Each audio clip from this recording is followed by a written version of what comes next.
And global affairs analyst Calvin Dak joins us now from Washington via Skype for a deeper look at the Taliban one-month rule in Afghanistan. Good to have you join us, Calvin Dak. Good to be here. So it's been 1 month of the Taliban takeover of Kabul. So far, we've seen that they formed an interim government. What's your assessment of the group so far and its prospects at being able to bring peace and development to Afghanistan? Well, I think the Taliban is showing that they are who they are. They're the same group that existed from '96 to 2001. They are a little bit better at communicating to the world in a way that makes them seem a little bit more palatable, but at their heart, they're the same. As I'm sure many of you saw this week, there was an incident where the Ministry of Women's Affairs is now, the Ministry for promoting virtue and fighting vice, something to that effect. And as they take over Afghanistan, what they've always stood for, they're putting into practice. So in that sense, it's really no surprise. And we understand that trade levels have dropped significantly amid the mounting economic crisis. How fragile does this make the Taliban leadership and the interim government? Well, I think it makes Afghanistan as a whole fragile. I don't think yes, it will affect the Taliban and the military they control, but they will use the resources that Afghanistan has to maintain themselves. It's the people of Afghanistan that are going to suffer because a large part of the money that funds most everything in Afghanistan comes from aid, international aid. And so, yes, the country is going to suffer, but the people that are going to feel it the most and first are going to be the people of Afghanistan. And we also understand now that there is some sort of a break in the ranks of the group. We're hearing about internal disagreements and squabble. That has been there since 2015, but it looks like the takeover has now exacerbated that squabble and rancor within the group. Do you see an opportunity for the group to have some sort of durable government after this victory? Well, I think one of the reasons we're seeing that discord is even the Taliban didn't think, over a month ago that the withdrawal of Biden would lead to their assuming power in the quick way that they did. So I think that has kind of instigated a lot of the internal struggles. Now, when it comes to, what they could be for the future, I think that's going to be hard because at their core, what they stand for is not what many in the international community who would be supporting Afghanistan stand for, with respect of human rights, women's rights, other freedoms. So yes, there's disagreement amongst them because I don't think they would have pictured they would have taken Afghanistan over so fast. But I think that if they stay to who they purport to be, it won't be good for the Afghan people or for the international allies. And it does seem, and you're talking about international allies and the international community as a whole, it does seem like there is still a window of opportunity in terms of leverage that the international community has over the Taliban, which is because of the humanitarian crisis and the mounting economic crisis. But if that is not taken advantage of in terms of negotiating with or engaging the Taliban, how long do you think that window of opportunity would last? Well, I do think the window of opportunity is small, but one of the things that we also have to keep in mind is, this past week we've had statements by Russia through Putin and then Xi Jinping in China that were basically saying, the international community needs to kind of figure out a way, I guess, to provide aid to avoid an economic collapse. But the U.S. is in a position to where, yes, the United States government does want to prevent a collapse, economic as well as social and political, but they can't be seen as giving money to the Taliban while they still have these egregious violations against women's rights and human rights. And for that reason, I don't believe that the United States will be taking advantage of that window, at least not in a direct fashion of giving them aid as they did before the withdrawal. Well, Isn't that the challenge, though? Because it does look like when it comes to Afghanistan, there are 2 or 3 different coalitions. You have the United States and the UK, Germany, the NATO allies on one side. And then you have countries like China, Pakistan, and Russia on the other side. And then standing alone will be Iran, who is also looking to have some level of influence over, over Afghanistan and the Taliban.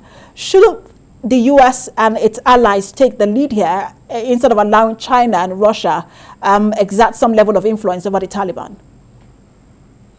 Well, that's where it gets tricky. And, just to share a little bit about what's happening domestically, if you look at the Republicans in the United States, one of the things that, they did this with Obama when he was dealing with Iran, when money that had been frozen was returned to them. I'm even seeing this now, aid that's destined for the Afghan people. I think it was a little over $60 million.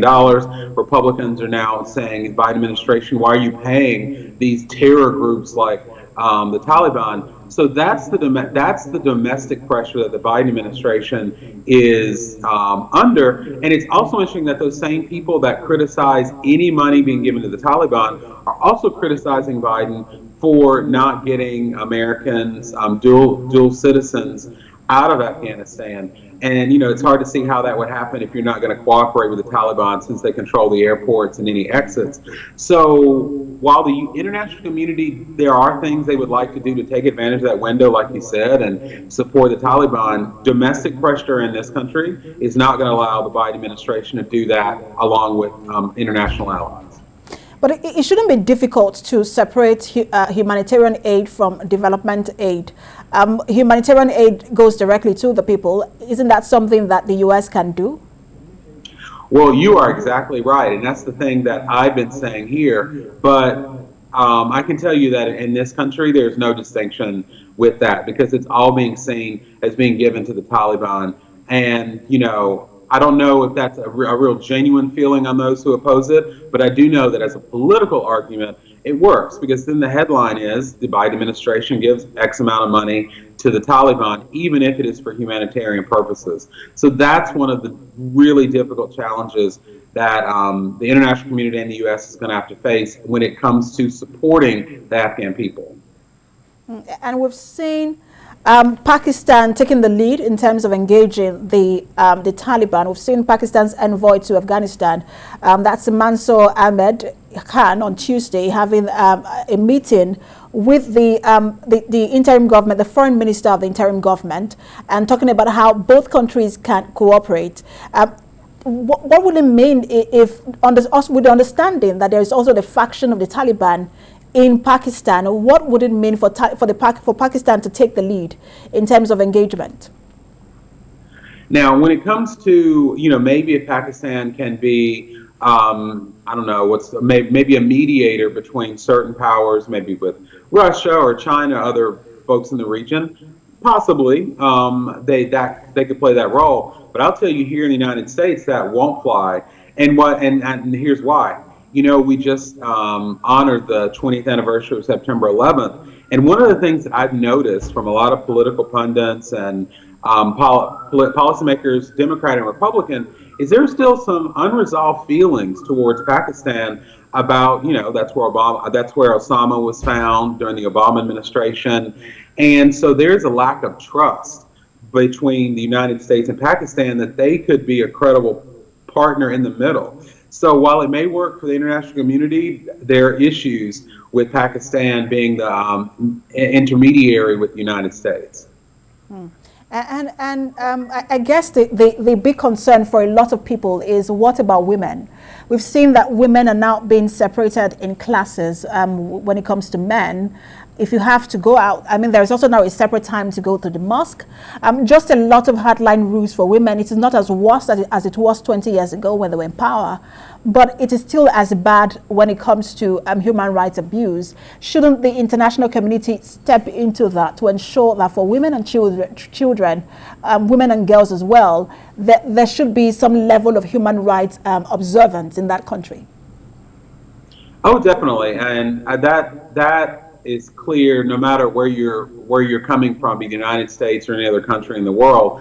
And I'll tell you that in the United States, for people that maybe didn't feel that vested in what happened with Afghanistan, the one thing that they did feel vested in, the one thing that they thought, and I believe, was a bit of progress that was made during the 20-year war, was the protection of women and girls in Afghanistan. And obviously, we see now that that is deteriorating. So that, I think, will be the biggest hurdle to getting international recognition of the Taliban and support. However, from the United States point of view, the question that I ask is, there are some other countries in this world that we have very deep relationships with, economic, politically, and otherwise, that aren't that much better. So that'll be interesting to see if how we deal with Afghanistan on that issue when we don't deal with some of our other allies who have similar violations. Calvin, I know you do not have a crystal ball, but I'm just going to ask you what you foresee in the coming months when it comes to the interim government and the Taliban leadership in Afghanistan and just the country as a whole. Well, I think that after, I'd say, 5-6 months, we're going to be thinking less about the chaotic withdrawal, which I think everybody, at least in this country, Democrat or Republican, agrees that it was chaotic. But we're going to be focusing more on what does Afghanistan look like going forward over the long term? What is the U.S. role in the region for the long term? And I think when we start looking at it like that, we're going to see, what is the Taliban doing? How are the Afghan people responding to the leadership of the Taliban, not only with women's rights, human rights, but economically, especially when they won't be getting the amount of aid that they had been before the Taliban. So that remains to be seen. Another thing that I'm looking out for just to see is what will be the level of international recognition of the Taliban as the official government of Afghanistan after 6 months, 8 months, and a year. And the conditions for that recognition. Thank you so much for talking to us, Global Affairs Analyst Calvin Dack. Thank you.